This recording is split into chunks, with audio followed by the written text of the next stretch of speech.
Há uma frase que vi recentemente: voltem a ler, consumir álbuns e ir em exposições de arte. Exercitem o pensamento crítico, a ponderação, a interpretação.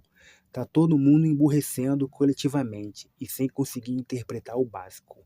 Essa frase resume parte da tragédia silenciosa que estamos vivendo.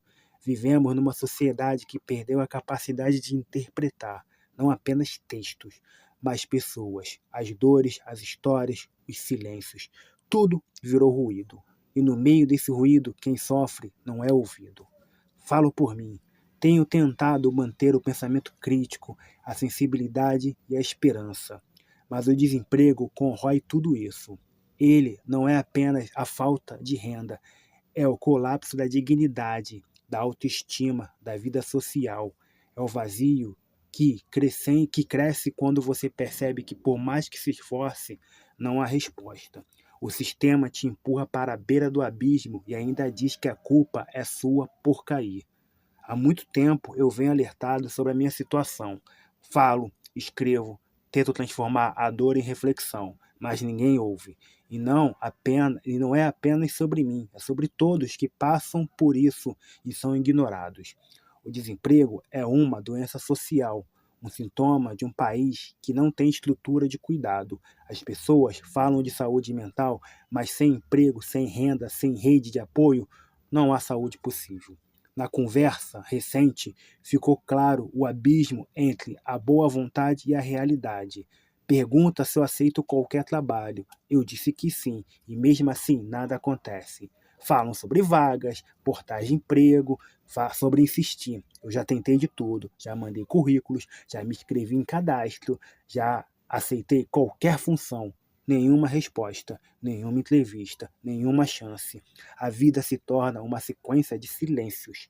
As pessoas acreditam que basta tentar mais, mas não é sobre tentativa, é sobre estrutura, é sobre uma sociedade que valoriza o network, o capital social, os rostos sorridentes e superficiais, enquanto exclui quem carrega o peso da realidade.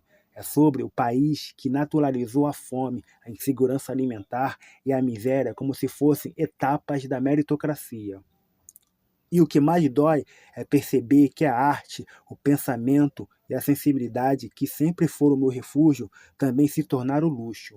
A frase da imagem dizia para voltarmos à arte, ao pensamento crítico, mas como fazer isso com a geladeira vazia, com a mente esgotada, com o corpo cansado? Como se alimentar de cultura quando falta alimento de verdade? A fome, o desemprego e a falta de perspectiva matam o pensamento. O desespero não deixa espaço para a contemplação, mas, ainda assim, é a arte que me mantém vivo. É ela que me lembra que o mundo poderia ser diferente, porque pensar, refletir e escrever em tempos de desumanização é um ato de resistência.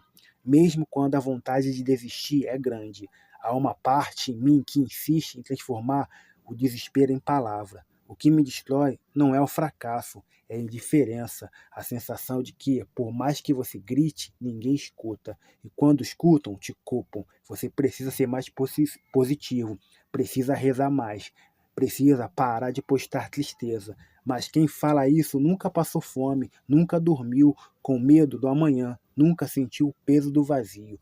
O desemprego prolongado é um tipo de morte lenta. Ele não mata de uma vez, ele apaga aos poucos, tira o sono, o apetite, o ânimo, tira a fé, a esperança, a vontade. E o que sobra é o cansaço, um cansaço de que não é só não é só o físico, é existencial. E o corpo presente, mas a alma ausente. E o que mais me revolta é saber que isso poderia ser diferente, que o Estado poderia ter políticas reais de reinserção, que as empresas poderiam olhar além do algoritmo, que as pessoas poderiam enxergar o outro sem filtro, mas o mundo escolheu virar o rosto. Hoje, o maior ato de coragem é continuar vivo, continuar existindo num país que não enxerga seus invisíveis, continuar tentando pensar criticamente no tempo que valoriza a alienação, continuar sentindo, mesmo quando tudo em volta é anestesia.